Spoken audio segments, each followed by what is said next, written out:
Hi friends, ലേണിനോയുടെ പുതിയൊരു വീഡിയോയിലേക്ക് എല്ലാവർക്കും സ്വാഗതം. ഇന്ന് നമ്മൾ നോക്കാൻ പോകുന്നത് കേരള PSCയുടെ ഫിസിക്സിലെ ഫസ്റ്റ് സിലബസിലുള്ള അളവുകളും യൂണിറ്റുകളും എന്നൊരു പാർട്ടാണ്. അപ്പം കേരള PSCയുടെ ഫിസിക്സിലെ സിലബസിലെ ഫസ്റ്റ് ഇതാണ് അളവുകളും യൂണിറ്റുകളും എന്ന് പറയുന്നത്. അതിനകത്ത് എന്തൊക്കെയാണ് ഇമ്പോർട്ടൻ്റ് ആയിട്ടുള്ള കുറേ MCQs ഉണ്ട്, അതൊക്കെ നമുക്കൊന്ന് നോക്കാം. അപ്പോൾ അളവുകളും യൂണിറ്റുകളും, യൂണിറ്റ്സ് ആൻഡ് ഇറ്റ്സ് മെഷർമെൻറ്റ്സ് അല്ലേ. അപ്പോൾ ഈ അളവുകൾ എന്ന് പറഞ്ഞാൽ എന്താണ്? ഒരു പദാർത്ഥത്തിൻ്റെ ഭൗതിക പരിമാണം നിർണ്ണയിക്കുന്നതിനുള്ള ഉപാധിയാണ് അളവുകൾ എന്ന് പറയുന്നത്. ഒരു പദാർത്ഥത്തിൻ്റെ ഭൗതിക പരിമാണം നിർണ്ണയിക്കുന്നതിനുള്ള ഉപാധിയാണ് അളവ്. ഇപ്പോൾ നമ്മൾ ഉദാഹരണത്തിന് ഒരു കല്ലെടുത്തു. ആ കല്ല് എത്ര ഉണ്ട്, എത്രയാണ് അതിൻ്റെ വെയിറ്റ്, അല്ലെങ്കിൽ എത്രയാണ് അതിൻ്റെ മാസ് എന്ന് നമ്മൾ നോക്കുന്നത് എങ്ങനെയാണ്? അളന്ന് നോക്കും ഇല്ലേ. അപ്പം അതിനുള്ള ഉപാധികൾ പണ്ടുള്ള ആളുകൾ ഇങ്ങനെ കണ്ടുപിടിച്ച് വന്ന് ഇപ്പം ലാസ്റ്റ് വന്നതുകൊണ്ടാണ് നമുക്ക് അതിന് എത്ര ഭാരമുണ്ട്, അല്ലെങ്കിൽ അതിന് എത്ര മാസ് ഉണ്ട്, അല്ലെങ്കിൽ ഇത് മുതൽ വരെ എത്ര ലെങ്ത് ഉണ്ട് എന്നൊക്കെ നമ്മൾ കണ്ടുപിടിക്കുന്നത് എന്തുകൊണ്ടാണ്? ചില അളവുകൾ യൂസ് ചെയ്താണ്. അപ്പോൾ ആ അളവുകൾക്ക് ഓരോന്നിനും ഓരോ യൂണിറ്റും കൊടുത്തിട്ടുണ്ട് അല്ലേ. നമ്മുടെ സയൻറ്റിസ്റ്റുകൾ ഓരോന്ന് കണ്ടുപിടിച്ച് അതിൽ നിന്ന് ഉരുത്തിരിഞ്ഞ് വന്നതിന് അടിസ്ഥാനത്തിൽ ഓരോ അളവുകൾക്കും, ഇപ്പം നമ്മൾ ഭാരം അളക്കുന്നു, നീളം അളക്കുന്നു, ടൈം അളക്കുന്നു, ടൈം എത്ര ഉണ്ടെന്നില്ലേ, അങ്ങനെയൊക്കെ എത്ര ടൈമിൽ അത് പൂർത്തീകരിക്കുന്നു എന്ന് നോക്കുന്നു. ടൈം എങ്ങനെ അളക്കുന്നത്? സെക്കൻഡ്സിൽ അളക്കുന്നു, മണിക്കൂറിൽ അളക്കുന്നു ഇല്ലേ, അങ്ങനെയൊക്കെ പറയുന്നുണ്ട്. അതുപോലെ ലെങ്ത് എങ്ങനെ അളക്കുന്നു? മീറ്ററിൽ അളക്കുന്നുണ്ട്, കിലോമീറ്ററിൽ അളക്കുന്നുണ്ട്, ഫീറ്റിൽ അളക്കുന്നുണ്ട്, ഇത്ര അടി എന്നൊക്കെ പറഞ്ഞ് അളക്കുന്നില്ലേ. അതുപോലെ തന്നെ മാസ് എങ്ങനെ അളക്കുന്നുണ്ട്? കിലോഗ്രാമിൽ അളക്കുന്നുണ്ട്. അതുപോലെ അങ്ങനെ ഓരോ കാര്യങ്ങളും നമ്മൾ അളക്കുന്നതിന് ഓരോ യൂണിറ്റുകൾ ഇട്ടിട്ടുണ്ട്. അപ്പോൾ അളവുകൾ എന്ന് പറഞ്ഞാൽ എന്താണ്? പദാർത്ഥങ്ങളുടെ ഭൗതിക പരിമാണം നിർണ്ണയിക്കുന്നതിനുള്ള ഉപാധിയാണ് എന്തെന്ന് പറയുന്നത്? അളവുകൾ എന്ന് പറയുന്നത്. മനസ്സിലായല്ലോ? അപ്പം നമുക്ക് കുറച്ച് MCQസിലോട്ട് നോക്കാം. ഫസ്റ്റ് ചോദ്യം നോക്കാം. അളവുകളെ എത്രയായി തരംതിരിച്ചിരിക്കുന്നു? അളവുകളെ എത്രയായി തരംതിരിച്ചിരിക്കുന്നു? ആൻസർ എത്രയാണ്? രണ്ടായിട്ടാണ് അളവുകളെ തരംതിരിച്ചിരിക്കുന്നത്. എത്രയായിട്ടാണ്? രണ്ടായിട്ടാണ് അളവുകളെ തരംതിരിച്ചിരിക്കുന്നത്. ഏതൊക്കെയാണ്? ഒന്നാമത്തത് അടിസ്ഥാന അളവുകളെന്നും രണ്ടാമത്തത് വ്യുൽപ്പന്ന അളവുകളെന്നും. ആദ്യത്തെ ഏതാണ്? അടിസ്ഥാന അളവുകൾ, അതായത് ബേസ് യൂണിറ്റ് എന്നും. രണ്ടാമത്തത് വ്യുൽപ്പന്ന അളവുകൾ, അതായത് ഡിറൈവ്ഡ് യൂണിറ്റ് എന്നും. രണ്ടായിട്ടാണ് അളവുകളെ തരംതിരിച്ചിരിക്കുന്നത്. ഒന്നാമത്തത് അടിസ്ഥാന അളവുകൾ, രണ്ടാമത്തത് വ്യുൽപ്പന്ന അളവുകൾ. Base unit and derived unit. Base unit and derived unit. അപ്പം അളവുകളെ മറക്കത്തില്ലല്ലോ. അളവുകളെ എത്രയായിട്ട് തരംതിരിക്കുന്നുണ്ട്? രണ്ടായിട്ട്. ഒന്ന് അടിസ്ഥാന അളവുകൾ എന്നും രണ്ടാമത്തത് വ്യുൽപ്പന്ന അളവുകൾ. അടിസ്ഥാന അളവുകൾ എന്താണ്? ബേസ് യൂണിറ്റും വ്യുൽപ്പന്ന അളവുകൾ ഡിറൈവ്ഡ് യൂണിറ്റ് എന്നും അറിയപ്പെടുന്നു. രണ്ടാമത്തെ ക്വസ്റ്റ്യൻ നോക്കാം. അടിസ്ഥാന അളവുകൾ ഏത് യൂണിറ്റിലാണ് പ്രസ്താവിക്കുന്നത്? അടിസ്ഥാന അളവുകൾ ഏത് യൂണിറ്റിലാണ് പ്രസ്താവിക്കുന്നത്? 3 യൂണിറ്റുകളുണ്ട്. ഏതൊക്കെയാണ്? CGS, MKS, FPS. ഏതൊക്കെ യൂണിറ്റുകളാണ്? CGS, MKS, FPS ഇല്ലേ. CGSന്റെ ഫുൾ ഫോം എന്താണ്? Centimetre, gram, second. MKSോ? Metre, kilogram, second. അടുത്തതോ? Feet, pound, second. ഓക്കെ, മനസ്സിലായല്ലോ. CGS എന്താണ്? Centimetre, gram, second. സെന്റിമീറ്റർ എന്തിൻ്റെയാണ്? ലെങ്ത്. G എന്താണ്? ഗ്രാം എന്തിൻ്റെയാണ്? മാസ്. S എന്തിൻ്റെയാണ്? സെക്കൻഡ്, ടൈമിൻ്റെ ഇല്ല. അടുത്ത നെക്സ്റ്റ് നോക്കാം. MKS സിസ്റ്റം എങ്ങനെയാണ്? M എന്തിൻ്റെയാണ്? മീറ്റർ, ലെങ്തിൻ്റെത്. K എന്തിൻ്റെയാണ്? കിലോഗ്രാം, മാസിൻ്റെത്. S എന്തിൻ്റെയാണ്? ടൈമിൻ്റെ S. അടുത്ത നോക്കാം. FPS സിസ്റ്റം എങ്ങനെയാണ്? F എന്തിൻ്റെയാണ്? ഫീറ്റ്, അടി, ലെങ്തിൻ്റെ. Next P എന്തിൻ്റെയാണ്? പൗണ്ട്, ഭാരത്തിൻ്റെ. S എന്തിൻ്റെയാണ്? സെക്കൻഡ്, ടൈമിൻ്റെ. ഓക്കെ, മനസ്സിലായല്ലോ. അപ്പോൾ അടിസ്ഥാന അളവുകൾ ഏതൊക്കെ യൂണിറ്റിലാണ് പ്രസ്താവിക്കുന്നത്? CGS system, MKS system and FPS system. മറക്കരുത്. അടുത്ത ക്വസ്റ്റ്യൻ നോക്കാം. മൂന്നാമത്തെ ക്വസ്റ്റ്യൻ ആണ്, ആഗോളതലത്തിൽ അംഗീകരിച്ചിരിക്കുന്ന അളവ് സമ്പ്രദായം ഏതാണ്? ആഗോളതലത്തിൽ അംഗീകരിച്ചിരിക്കുന്ന അളവ് സമ്പ്രദായം ഏതാണ്? SI സമ്പ്രദായമാണ് ആഗോളതലത്തിൽ അംഗീകരിച്ചിരിക്കുന്ന അളവ് സമ്പ്രദായം. അതായത് ഈ SI യൂണിറ്റ്സിന്റെ അടിസ്ഥാനത്തിലാണ് നമ്മൾ ഇന്റർനാഷണൽ ലെവലിൽ എല്ലാം തൂക്കുന്നത്, അതായത് എല്ലാം അളക്കുന്നത്. ഏതിന്റെ അടിസ്ഥാനത്തിലാണ്? SI യൂണിറ്റ്സിന്റെ അടിസ്ഥാനത്തിലാണ്. അതിന്റെ ഫുൾ ഫോം എന്താണ്? ഇന്റർനാഷണൽ സിസ്റ്റം ഓഫ് യൂണിറ്റ്സ് എന്നാണ് SI സിസ്റ്റത്തിന്റെ ഫുൾ ഫോം. SI സമ്പ്രദായം യൂസ് ചെയ്തിട്ടാണ് ഇന്റർനാഷണൽ ലെവലിൽ നമ്മൾ എല്ലാത്തിനെയും അളക്കുന്നത്. അതാണ് അതിന്റെ ബേസ് എന്ന് പറയുന്നത് കേട്ടോ. അപ്പോൾ നമ്മൾ പ്ലസ് ടുവിലൊക്കെ പഠിച്ചിട്ടില്ലേ, MLT എന്നൊക്കെ വെച്ചിട്ട് ലെങ്തിനെയും പിന്നെ മാസിനെയും ടൈമിനെയും ഒക്കെ വെച്ചിട്ട് നമ്മൾ വെലോസിറ്റിയുടെയും അതൊക്കെ എഴുതിയിട്ടില്ലേ നമ്മൾ? MLT⁻⁻1 MLT⁻2 അങ്ങനെയൊക്കെ പറഞ്ഞ് എഴുതിയിട്ടില്ലേ? അതൊക്കെ ഈ SI യൂണിറ്റ്സ് ആണ്. അത് നമ്മൾ കുറച്ച് MCQs പഠിക്കുമ്പോൾ അതിൻ്റെ കൂടെ പഠിക്കും. അപ്പോൾ അത്രയും ഡീറ്റെയിൽ ആയിട്ടൊന്നും PSCക്ക് പഠിക്കേണ്ട ആവശ്യമില്ല, ഇത് ബേസിക് ആയിട്ട് അറിഞ്ഞിരുന്നാൽ മതി. അപ്പോൾ ആഗോളതലത്തിൽ അംഗീകരിച്ചിരിക്കുന്ന അളവ് സമ്പ്രദായം ഏതാണ്? SI സമ്പ്രദായം, അതായത് SI സിസ്റ്റം ആണ്, ഇന്റർനാഷണൽ സിസ്റ്റം ഓഫ് യൂണിറ്റ്സ് ആണ്. ഓക്കെ, നെക്സ്റ്റ് നോക്കാം. നാലാമത്തെ ക്വസ്റ്റ്യൻ നോക്കാം. SI യൂണിറ്റ് സമ്പ്രദായത്തിലെ അടിസ്ഥാന അളവുകൾ എത്രയാണ്? SI യൂണിറ്റ് സമ്പ്രദായത്തിലെ അടിസ്ഥാന അളവുകൾ എത്രയാണ്? ഈ 7 എണ്ണമാണ് SI യൂണിറ്റ് സമ്പ്രദായത്തിലെ അടിസ്ഥാന അളവുകൾ എന്ന് പറയുന്നത്. 7 എണ്ണമാണ്. എത്രയാണ്? SI യൂണിറ്റ് സമ്പ്രദായത്തിലെ അടിസ്ഥാന അളവുകൾ എത്രയാണ്? 7 എണ്ണമാണ് SI യൂണിറ്റ് സമ്പ്രദായത്തിലെ അടിസ്ഥാന അളവുകൾ എന്ന് പറയുന്നത്. ഈ 7 പിന്നെ അടിസ്ഥാന അളവുകളെ കുറിച്ച് നമ്മൾ വരുന്ന ക്വസ്റ്റ്യൻസിലൊക്കെ ഡിസ്കസ് ചെയ്യുന്നുണ്ട്. അതിൽ നമുക്ക് ഡീറ്റെയിൽ ആയിട്ട് ഒന്നുകൂടെ പറയാം. ഓക്കെ, ഇത് മറക്കരുത്. SI യൂണിറ്റ് സമ്പ്രദായത്തിലെ അടിസ്ഥാന അളവുകൾ ഏതൊക്കെയാണ്? 7 എണ്ണമാണ്. എത്ര എണ്ണമാണ്? 7 എണ്ണമാണ്. നെക്സ്റ്റ് അഞ്ചാമത്തെ ക്വസ്റ്റ്യൻ നോക്കാം. നീളത്തിന്റെ അടിസ്ഥാന യൂണിറ്റ് എന്നറിയപ്പെടുന്നത് ഏതാണ്? നീളത്തിന്റെ അടിസ്ഥാന യൂണിറ്റ് എന്ന് അറിയപ്പെടുന്നത് ഏതാണ്? മീറ്റർ ആണ് നീളത്തിന്റെ അടിസ്ഥാന യൂണിറ്റ് എന്ന് അറിയപ്പെടുന്നത്. നീളത്തിന്റെ അടിസ്ഥാന യൂണിറ്റ് എന്നറിയപ്പെടുന്നത് ഏതാണ്? മീറ്റർ ആണ് നീളത്തിന്റെ അടിസ്ഥാന യൂണിറ്റ് എന്ന് അറിയപ്പെടുന്നത്. മറക്കരുത്, മീറ്ററിന്റെ അടിസ്ഥാന യൂണിറ്റ് എന്നറിയപ്പെടുന്നത് ഏതാണ്? മീറ്റർ ആണ്. നെക്സ്റ്റ് ക്വസ്റ്റ്യൻ നോക്കാം. സമയത്തിന്റെ അടിസ്ഥാന യൂണിറ്റ് ഏതാണ്? സമയത്തിന്റെ അടിസ്ഥാന യൂണിറ്റ് ഏതാണ്? ഏതാണ് സമയത്തിന്റെ അടിസ്ഥാന യൂണിറ്റ്? നമ്മൾ സമയം പറയുന്നത് സെക്കൻഡിലാണ്. സമയത്തിന്റെ അടിസ്ഥാന യൂണിറ്റ് ആയിട്ട് സെക്കൻഡ് ആണ് എടുത്തിരിക്കുന്നത് കേട്ടോ. SI യൂണിറ്റ് സിസ്റ്റത്തിൽ സമയത്തിന്റെ അടിസ്ഥാന യൂണിറ്റ് ആയിട്ട് ഏതാണ് എടുത്തിരിക്കുന്നത്? സെക്കൻഡ്സ് ആണ്. സെക്കൻഡ്സിലാണ് സമയം ഏത് വന്നാലും SI യൂണിറ്റിൽ നമ്മൾ പറയുന്നത്. അതായത് ഇന്റർനാഷണൽ സിസ്റ്റം ഓഫ് യൂണിറ്റ്സിൽ സമയത്തിന്റെ അടിസ്ഥാന യൂണിറ്റ് ആയിട്ട് കണക്കാക്കപ്പെടുന്നത് ഏതാണ്? സെക്കൻഡ്സ് ആണ്. സെക്കൻഡ്. ഓക്കെ, മാസിന്റെ അടിസ്ഥാന യൂണിറ്റ് ഏതാണ്? അടുത്ത ക്വസ്റ്റ്യൻ ആണ്. മാസിന്റെ അടിസ്ഥാന യൂണിറ്റ് ഏതാണ്? കിലോഗ്രാം ആണ് മാസിന്റെ അടിസ്ഥാന യൂണിറ്റ്. ഏതാണ് മാസിന്റെ അടിസ്ഥാന യൂണിറ്റ്? ഏതാണ്? കിലോഗ്രാം ആണ്. മറക്കരുത്. അപ്പോൾ നമ്മൾ 3 എണ്ണം പറഞ്ഞു അല്ലേ? ലെങ്തിൻ്റെത് പറഞ്ഞു മീറ്റർ, സമയത്തിൻ്റെത് പറഞ്ഞു ഏതാണ്? സെക്കൻഡ്, അടുത്തത് മാസിൻ്റെ ഏതാണ്? കിലോഗ്രാം. ഇത് മൂന്നുമാണ് ഇന്റർനാഷണൽ സിസ്റ്റം ഓഫ് യൂണിറ്റ്സിൽ അടിസ്ഥാന യൂണിറ്റുകളായിട്ട്. ലെങ്തിൻ്റെയും ടൈമിൻ്റെയും മാസിൻ്റെയും അടിസ്ഥാന യൂണിറ്റുകൾ ഏതൊക്കെയാണ്? Metre, second, kilogram. ഓക്കെ, മറക്കരുത്. Metre, second and kilogram. അടുത്ത ക്വസ്റ്റ്യൻ നോക്കാമേ. വിദ്യുത് പ്രവാഹ തീവ്രത അളക്കുന്നത് ഏത് യൂണിറ്റിലാണ്? വൈദ്യുത പ്രവാഹ തീവ്രത അളക്കുന്നത് ഏത് യൂണിറ്റിലാണെന്നാണ് ക്വസ്റ്റ്യൻ. ഏത് യൂണിറ്റിലാണ്? ആംബിയർ ആണ് അല്ലേ? നമുക്ക് എല്ലാവർക്കും അറിയാം അല്ലേ? വൈദ്യുത പ്രവാഹ തീവ്രത, ഇലക്ട്രിക് കറണ്ട് ഇൻറ്റൻസിറ്റി എങ്ങനെയാണ് അളക്കുന്നത്? ഇലക്ട്രിക് ഫീൽഡ് ഇൻറ്റൻസിറ്റി എങ്ങനെയാണ് അളക്കുന്നത്?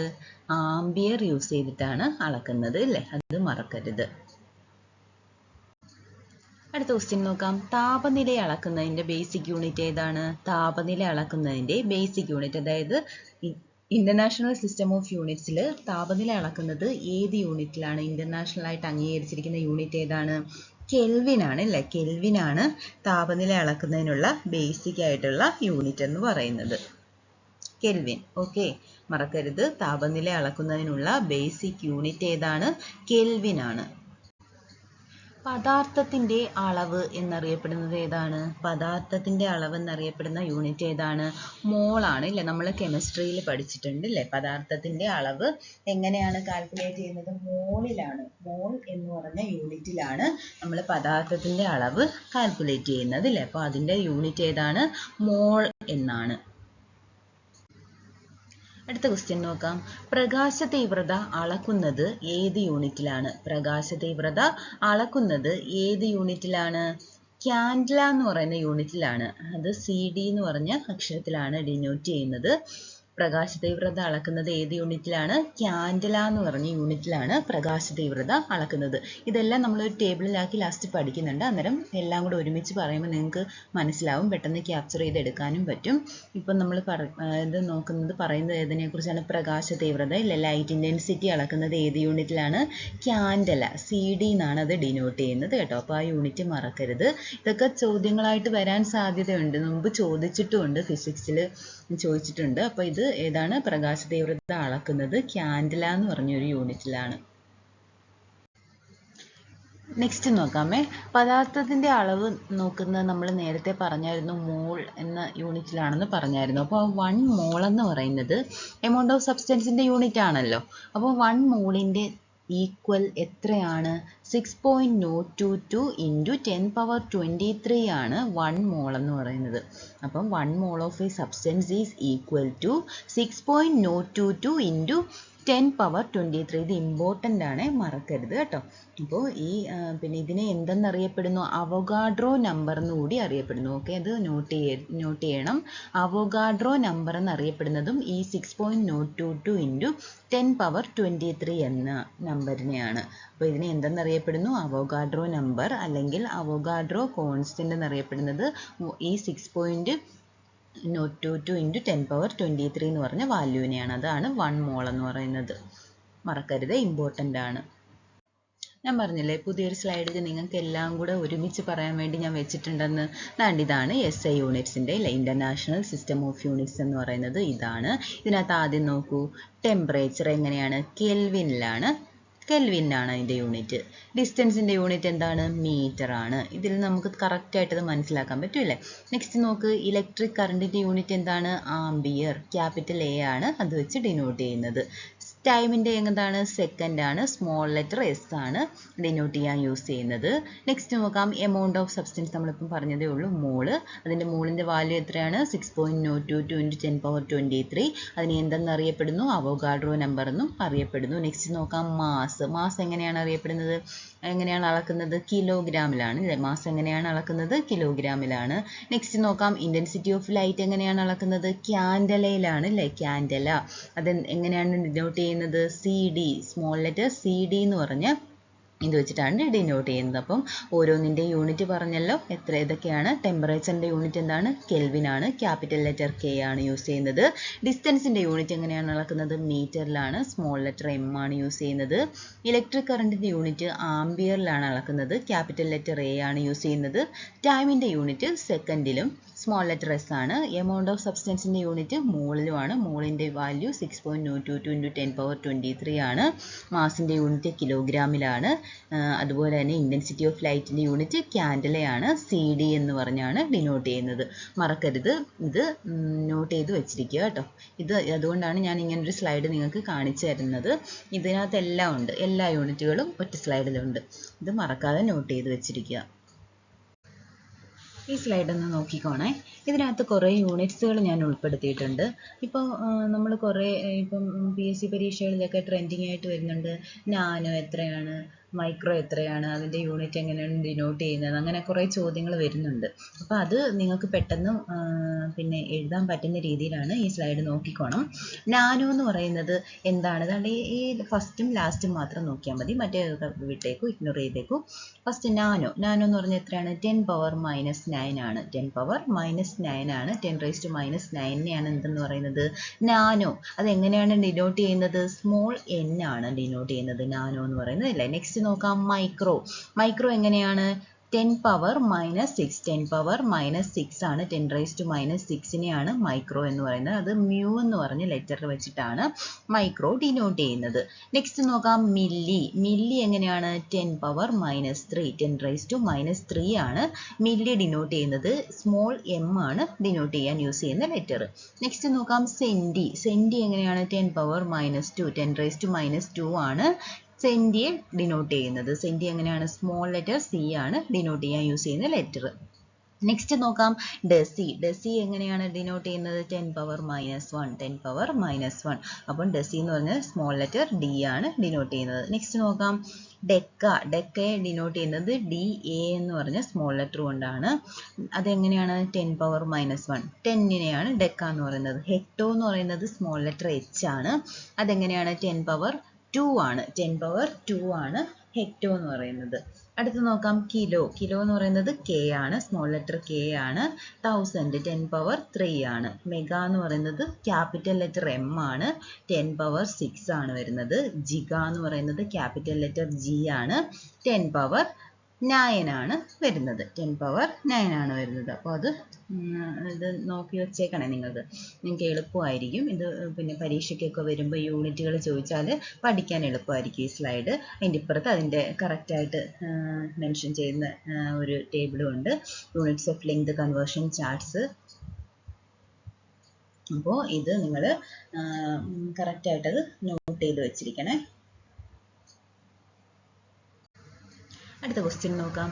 ഭൂമിയിൽ നിന്ന് സൂര്യനിലേക്കും അല്ലെങ്കിൽ ഗ്രഹങ്ങളിൽ നിന്ന് നക്ഷത്രങ്ങളിലേക്കും ഉള്ള ദൂരം അളക്കുന്നതിനുള്ള യൂണിറ്റ് ഏതാണ്? ഭൂമിയിൽ നിന്ന് സൂര്യനിലേക്കും അല്ലെങ്കിൽ ഗ്രഹങ്ങളിൽ നിന്ന് നക്ഷത്രങ്ങളിലേക്കും ഉള്ള ദൂരം അളക്കുന്നതിനുള്ള യൂണിറ്റ് ഏതാണെന്നാണ് ക്വസ്റ്റ്യൻ. ആൻസർ എന്താണ്? ആസ്ട്രോണമിക്കൽ യൂണിറ്റ് ആണ് ആൻസർ വരുന്നത്. ആസ്ട്രോണമിക്കൽ യൂണിറ്റ് ആണ് ആൻസർ വരുന്നത്. അത് എത്രയാണ്? ഏകദേശം 15 കോടി കിലോമീറ്റർ. എത്രയാണതില്ലേ? 15 കോടി കിലോമീറ്റർ ലെങ്ത് വരും ആസ്ട്രോണമിക്കൽ യൂണിറ്റ് എന്ന് പറയുന്നത്.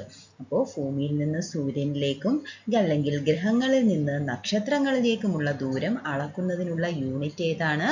Astronomical unit. ഏകദേശം എത്ര വരും? അത് 15 കോടി കിലോമീറ്ററോളം വരും ഇല്ലേ? അടുത്ത ക്വസ്റ്റ്യൻ നോക്കാം. ഒരു വർഷം കൊണ്ട് പ്രകാശം സഞ്ചരിക്കുന്ന ദൂരത്തിനെ എന്തെന്നറിയപ്പെടുന്നു?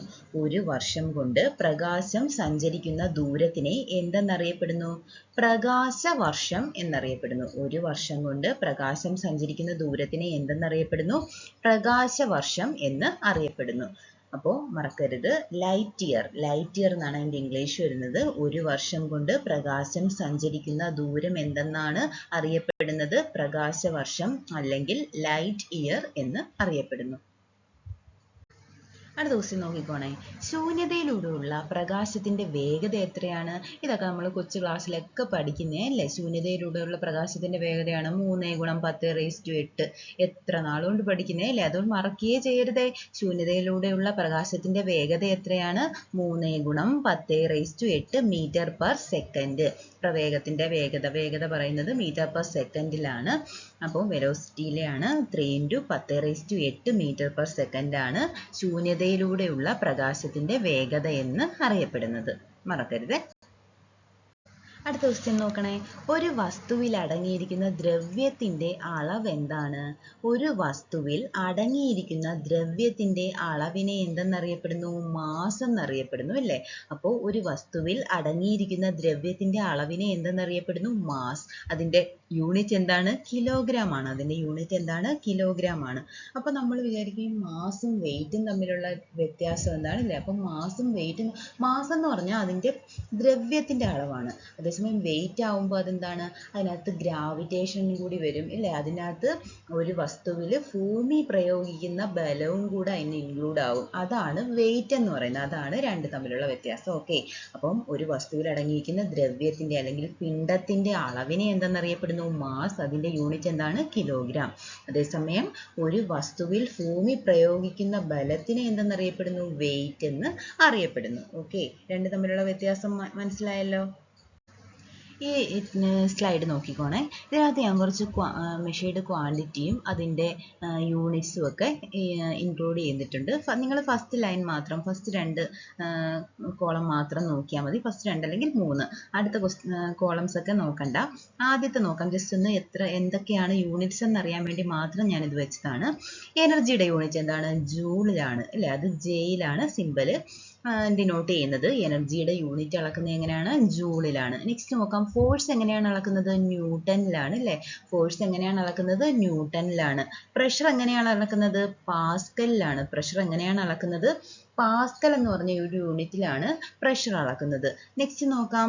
പവർ എങ്ങനെയാണ് അളക്കുന്നത്? വാട്ടിലാണ് അല്ലേ? വാട്ടിലാണ് പവർ അളക്കുന്നത്. നെക്സ്റ്റ് നോക്കാം. ഇലക്ട്രിക് ചാർജ് എങ്ങനെയാണ് അളക്കുന്നത്? കൂളമ്പിലാണ്. ഇലക്ട്രിക് ചാർജ് എങ്ങനെയാണ് അളക്കുന്നത്? കൂളമ്പിലാണ് ഇലക്ട്രിക് ചാർജ് അളക്കുന്നത്. ഇലക്ട്രിക് പൊട്ടൻഷ്യൽ ഡിഫറൻസ് എങ്ങനെയാണ് അളക്കുന്നത്? വോൾട്ടിലാണ് അളക്കുന്നത്. ഇലക്ട്രിക് പൊട്ടൻഷ്യൽ ഡിഫറൻസ് എങ്ങനെയാണ് അളക്കുന്നത്? വോൾട്ടിലാണ് അളക്കുന്നത്. നെക്സ്റ്റ് നോക്കാം. ഇലക്ട്രിക് റെസിസ്റ്റൻസ് എങ്ങനെയാണ് അളക്കുന്നത്? റെസിസ്റ്റൻസ് നമുക്ക് എല്ലാവർക്കും അറിയാലേ? ഓമിലാണ് അളക്കുന്നത്. ഓമിലാണ് അളക്കുന്നത് എന്ത്? റെസിസ്റ്റൻസ് അളക്കുന്നത്. അടുത്ത് നോക്കാം. കണ്ടക്റ്റൻസ് എങ്ങനെയാണ് അളക്കുന്നത്? സീമെൻസ്. അതൊരു ക്വസ്റ്റ്യൻ ആയിരുന്നു കേട്ടോ. അത് ഇമ്പോർട്ടൻ്റ് ആണ്, അത് മറക്കരുത്. PSCയിൽ ചോദിച്ചിട്ടുണ്ട്. ഈ ഓമും ചോദിച്ചിട്ടുണ്ട്, സൈമൻസും ചോദിച്ചിട്ടുണ്ട്.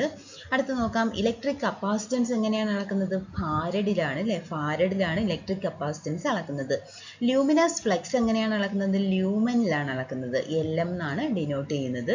ലൂമിനസ് ഫ്ലക്സ് എങ്ങനെയാണ് അളക്കുന്നത്? ലൂമനിലാണ് അളക്കുന്നത്. ഇലൂമിനേഷൻ എങ്ങനെയാണ് അളക്കുന്നത്? ലെക്സ് എന്ന് പറഞ്ഞ യൂണിറ്റിലാണ്. ഇലൂമിനേഷൻ എങ്ങനെയാണ് അളക്കുന്നത്? ലെക്സ് എന്ന് പറഞ്ഞ യൂണിറ്റിലാണ്. ഫ്രീക്വൻസി എങ്ങനെയാണ് അളക്കുന്നത്? ഹെഡ്സ് എന്ന് പറഞ്ഞ യൂണിറ്റിലാണ്. ഫ്രീക്വൻസി എങ്ങനെയാണ് അളക്കുന്നത്? ഹെഡ്സ് എന്ന് പറഞ്ഞ യൂണിറ്റിലാണ്. റേഡിയോ ആക്ടിവിറ്റി അളക്കുന്നത് ബേക്വറൽ എന്ന് പറഞ്ഞ യൂണിറ്റിലാണ്. റേഡിയോ ആക്ടിവിറ്റി അളക്കുന്നത് എങ്ങനെയാണ്? ബേക്വറൽ എന്ന് പറഞ്ഞ യൂണിറ്റിലാണ്. നെക്സ്റ്റ് നോക്കാം. എൻസൈം ആക്ടിവിറ്റി എങ്ങനെയാണ് അളക്കുന്നത്? കാറ്റൽ എന്ന് പറഞ്ഞ യൂണിറ്റിലാണ്. എൻസൈം ആക്ടിവിറ്റി എങ്ങനെയാണ്? കാറ്റൽ എന്ന് പറഞ്ഞ യൂണിറ്റിലാണ്. അപ്പോൾ നമുക്കൊന്ന് ഒന്നുകൂടെ ഓടിച്ച് നോക്കാം. Energy joule, force newton, pressure pascal, power watt, electric charge coulomb, electric potential difference volt, electric resistance ohm, electric conductance siemens, electric capacitance farad, luminous flux lumen, illumination lux, frequency hertz, radioactivity becquerel, enzyme activity katal. ഇങ്ങനെ കുറേ യൂണിറ്റ്സുകൾ പരിചയപ്പെടുത്തിയിട്ടുണ്ട്. ഇതൊന്നും മറക്കരുത്. മറക്കാതെ not ചെയ്ത് പഠിച്ചു വെക്കുക. ഈ പാട്ടിലെ ലാസ്റ്റ് ക്വസ്റ്റ്യൻ നോക്കിയാലോ? സാന്ദ്രത അളക്കുന്നത് എങ്ങനെ? സാന്ദ്രത അളക്കുന്നത് എങ്ങനെ? സാന്ദ്രത എന്ന് പറഞ്ഞാൽ എന്താണ്? മാസ് ബൈ വ്യാപ്തം. മാസ് ബൈ വോളിയമാണ് സാന്ദ്രത എന്ന് പറയുന്നത് അല്ലേ? മാസ് ബൈ വോളിയമാണ് സാന്ദ്രത എന്ന് പറയുന്നത്. ഒരു പദാർത്ഥത്തിന് ഓക്യുപ്പൈ ചെയ്യുന്നതിനുള്ള ഇടം, അതായത് അതിനുള്ള ഇത്ര വ്യാപ്തത്തിൽ അതിൻ്റെ എത്ര മാസ് ഉൾക്കൊള്ളുന്നു എന്നതിനെ അനുസരിച്ചിരിക്കുകയാണ് സാന്ദ്രത എന്ന് പറയുന്നത്. അപ്പോൾ mass by volume, mass by വോളിയമാണ് എന്തെന്ന് പറയുന്നത്? സാന്ദ്രത എന്ന് അറിയപ്പെടുന്നത്. അപ്പോൾ അതിൻ്റെ unit kilogram per metre cube. അതിൻ്റെ ഒരു എക്സാമ്പിൾ ഞാനൊരു ഇമേജ് വെച്ചിരിക്കുന്നുണ്ടോ? ഇത് നിങ്ങൾക്ക് പരിചിതമായിരിക്കും. ഡെഡ് സീയുടെ മുകളിൽ ഒരാൾ കിടന്ന് പത്രം വായിക്കുന്നു. സാധാരണ നമ്മളെ ഈ കടലിലൊക്കെ പോയി കിടന്ന് ഇങ്ങനെ പത്രം വായിക്കാൻ പറ്റുമോ? ഇത് ഡെഡ് സീ ആണ്, അതായത് ചാവുകടൽ. ചാവുകടലിന്റെ പ്രത്യേകത എന്താണ്? സാന്ദ്രത കൂടുതലാണ് ആ കടലിന് അല്ലേ? സാന്ദ്രത, അതായത് ലവണങ്ങളൊക്കെ അടിഞ്ഞ് അതിന്റെ മുകൾ ഭാഗത്തിന് സാന്ദ്രത കൂടുതലാണ്. അതുകൊണ്ട് തന്നെ അതിൻ്റെ മുകൾ ഭാഗത്ത് ഇങ്ങനെ ആളുകൾ കിടന്നാൽ പൊങ്ങി കിടന്നോളും. ഇങ്ങനെയൊക്കെ ഫ്രീ ആയിട്ട് കിടന്ന് പത്രമൊക്കെ വായിക്കാം. നമ്മുടെ ഇവിടുത്തെ കടലിലെങ്ങും പോയി കിടക്കരുത്. ഇത് ചാവുകടലാണ്. ഓക്കെ, ഡെഡ് സീ ആണ് ഇവിടുത്തെ പ്രധാന പ്രത്യേകത എന്ന് പറഞ്ഞാൽ ഇവിടുത്തെ സാന്ദ്രത, വെള്ളത്തിൻ്റെ സാന്ദ്രത വളരെ കൂടുതലായതിനാൽ ഇവിടെ താഴോട്ട് പോകത്തില്ല. ആളുകൾ പൊങ്ങി കിടന്നോളും, ഫ്ലോട്ട് ചെയ്ത് കിടന്നോളും. അപ്പോൾ നെക്സ്റ്റ് ഒരു പാർട്ടിൽ അടുത്ത ക്വസ്റ്റ്യൻസ് ഒക്കെ ഡിസ്കസ് ചെയ്യാം. അതുവരെ ബൈ.